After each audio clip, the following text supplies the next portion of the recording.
ভিডিওটা দেখেন। এ হচ্ছে বাংলাদেশের বর্তমান পরিস্থিতি। চট্টগ্রামে সৈকতে ঘুরতে যাওয়া তরুণকে গাছে বেঁধে তরুণীকে সংঘবদ্ধ ধর্ষণের অভিযোগ উঠেছে।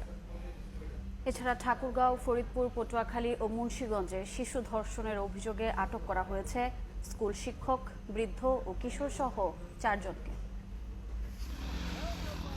চট্টগ্রামের সীতাকুণ্ডের গুলিয়াখালী সমুদ্র সৈকতে শনিবার দুপুরে বন্ধুর সঙ্গে ঘুরতে যান এক কলেজ ছাত্রী। অভিযোগ ওঠে সেখানে 4 যুবক জোরপূর্বক উপকূলীয় বনে নিয়ে বন্ধুকে মারধর করে গাছে বেঁধে তরুণীকে সংঘবদ্ধ ধর্ষণ করে। স্থানীয়দের মাধ্যমে খবর পেয়ে ভুক্তভোগীদের উদ্ধার করে পুলিশ, তবে পালিয়ে যায় অভিযুক্তরা।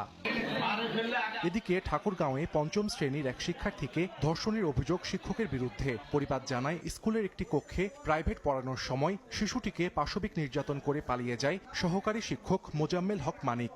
ভুক্তভোগীকে স্থানীয় হাসপাতালে ভর্তি করা হয়েছে। অভিযুক্তকে আটক করেছে পুলিশ। এদিকে ফরিদপুরে বাইসাইকেলে করে ঘোরানোর কথা বলে পেয়ারা বাগানে নিয়ে 4 বছরের শিশুকে ধর্ষণের অভিযোগ ওঠে এক কিশোরের বিরুদ্ধে। অভিযুক্তকে আটক করে পুলিশে দিয়েছে স্থানীয়রা। ভুক্তভোগী চিকিৎসাধীন ফরিদপুর মেডিকেল কলেজ হাসপাতালে।